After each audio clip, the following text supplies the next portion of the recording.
A gun buyback that forced law-abiding citizens to surrender their firearms in a nationwide roundup and meltdown of all semi-automatic firearms and pump-action rifles and shotguns. 640,000 ordinary conventional firearms confiscated and destroyed.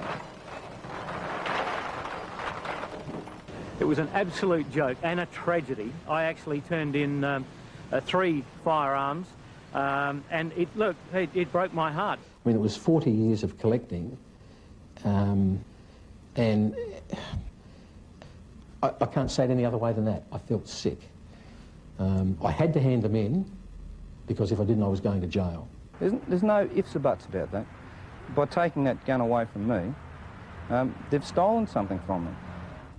A right stolen by their government, promising safety in return for its gun bans. But now citizens know the frightening truth. The cost of lost liberty can be measured in the loss of life.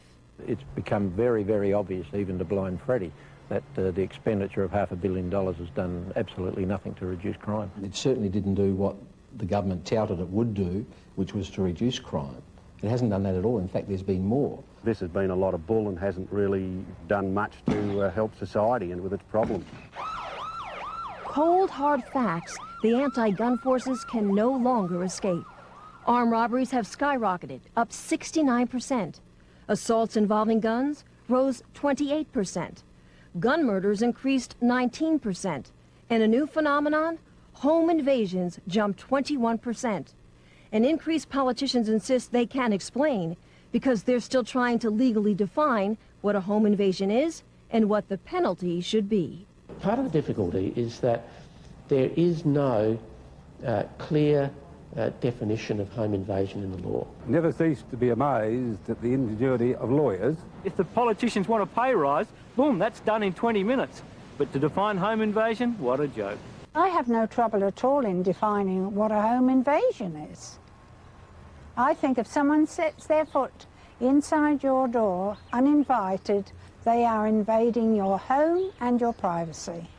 And victims who have survived home invasions don't need a definition. They've lived through hours of terror. Arthur Field was tied up, his hands and feet taped, his phone lines cut, while 2 robbers ransacked his house. And they jumped on me and knelt on my chest and grabbed me around the throat because I immediately started calling out, "Help." I don't know how many men, they start smashing the windows. There was a lot of glass shattering, a lot of noise outside, and I stood in the kitchen, I was trembling. The Zawadzkis remember thugs running through their home, demanding money and threatening to kill them. Mr. Zawadzki says if he had a firearm, the suspects never would have gotten away. Do you will stand, waiting till you get killed? Or you will defend yourself? Tell me true, you will defend yourself. Scars that never heal, citizens left powerless. But it's criminals who have been empowered and emboldened by the new gun laws because the innocent can't fight back. What's happening today is that the offender, the bad guys, are happy to break into somebody's house. They're not frightened to break into somebody's house while they're at home. Citizens deny the right to protect themselves by a justice system that won't. Well, my opinion of the legal system here is it's absolutely weak. Weak as water. I mean, they've just got no backbone. That the sentencing for various crimes is just pathetic. And police who can't. They're undermanned and morale has never been lower.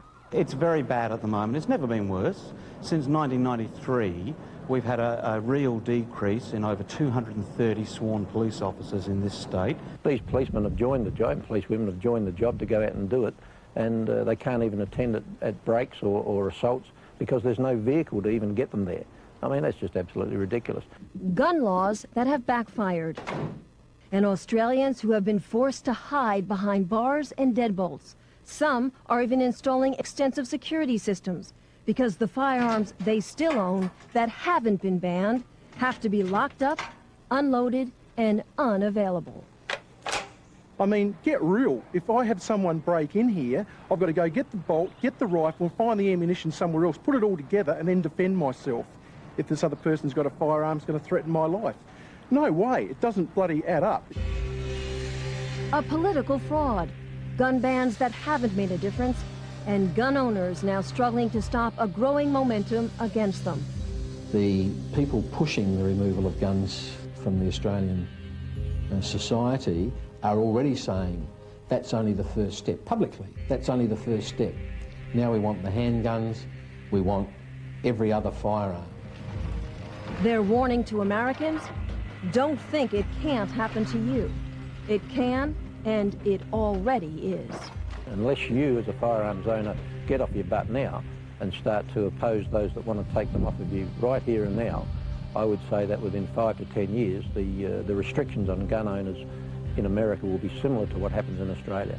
Don't trust your politicians. Get in there, keep on their backs. Be a member of the NRA, be a member of your local gun club. Be part of the NRA and never, ever, ever give up your freedoms, because that's, in the end, that's all you've got. If you think you have rights, tomorrow the government can take them away from you. I think the Americans have to be very, very careful, because, you know, their rights will be quickly eroded, as ours have, and we don't have a chance in hell of getting those rights back.